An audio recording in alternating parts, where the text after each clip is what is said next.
আল্লাহ পাক রব্বুল আলামিন কালামুল্লাহ শরীফের মধ্যে ঘোষণা করছে, কুল লা আসআলুকুম আলাইহি আজরান ইল্লাল মাওয়াদ্দাতা ফিল কুরবা।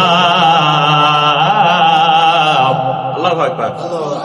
আমার আল্লাহ কয়, ইয়া রাসূলুল্লাহ, ইয়া হাবিবাল্লাহ, ও মায়ার নবী, দয়ার নবী আমার, আপনার কারণে আপনার উম্মতেরা দুনিয়া পাইল, বাড়ি পাইল, গাড়ি পাইল, নারী পাইল, মা বাবা পাইল, সবকিছু আপনার নবীর মুহাব্বতে তারা পেয়েছে।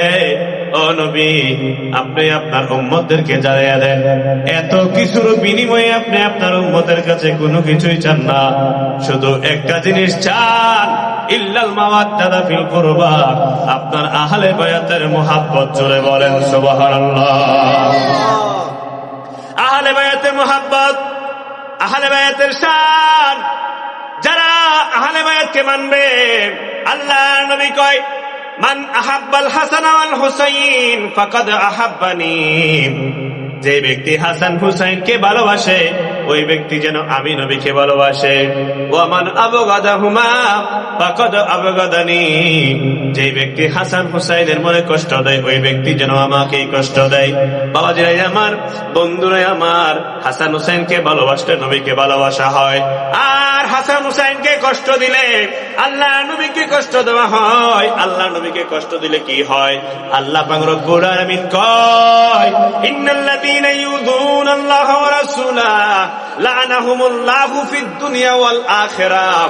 আমার ভাইয়েরা, বাবারা, বন্ধুরা, আল্লাহ পাক রব্বুল আলামিন কয়, যারা আল্লাহ এবং আল্লাহর রাসূলকে কষ্ট দেয়, আল্লাহ পাক রব্বুল আলামিন তাদের উপরে নালত করেছেন এই দুনিয়া এবং আখিরাতের নালত। শুধু তাই নয়, কিয়ামতের ময়দানে আল্লাহ পাক রব্বুল আলামিন তাদেরকে অনেক কঠিন শাস্তি দিবে। জোরে বলেন আউযুবিল্লাহ। বলেন, এবার আহলে বায়াতকে ভালোবাসা দরকার আছে কিনা বলেন? জোরে করে আছে না নাই? আহলে বায়াতের সদস্য, আহলে বায়াত কারা? আল্লাহ নবীকে প্রশ্ন করা হলো, আর হাদিসে মুবারকের মধ্যে এসেছে, আল্লাহ নবী সকাল বেলা আল্লাহ নবী চাদর, কালো রঙের একটা চাদর গায়ে দিয়ে বের করেন। তখন এমন অবস্থায় আল্লাহ নবীর সামনে হাসান রাদিয়াল্লাহু তাআলা আনহু আসলেন। আল্লাহ নবী হাসানকে চাদরের মধ্যে ঢুকাইলেন। সুবহানাল্লাহ বলেন। আর আল্লাহ নবীর কাছে তারপরে ইমাম হুসাইন আসলেন। আল্লাহ নবী ইমাম হুসাইনকে চাদরের ভিতরে ঢুকালেন। তারপরে ফাতেমাতুজ জোহরা রাদিয়াল্লাহু তাআলা আনহা আসলেন, উনাকেও চাদরের মধ্যে ঢুকাইলেন।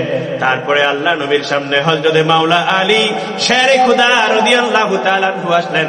আলী রাদিয়াল্লাহু তাআলা আনহুকেও উনি চাদরের মধ্যে ঢুকাইলেন। তারপরে কয়, আল্লাহুম্মা হাউলাই আহলুল বাইত, হে আল্লাহ, এরাই হচ্ছে আমার আহলে বায়াত। জোরে বলেন সুবহানাল্লাহ।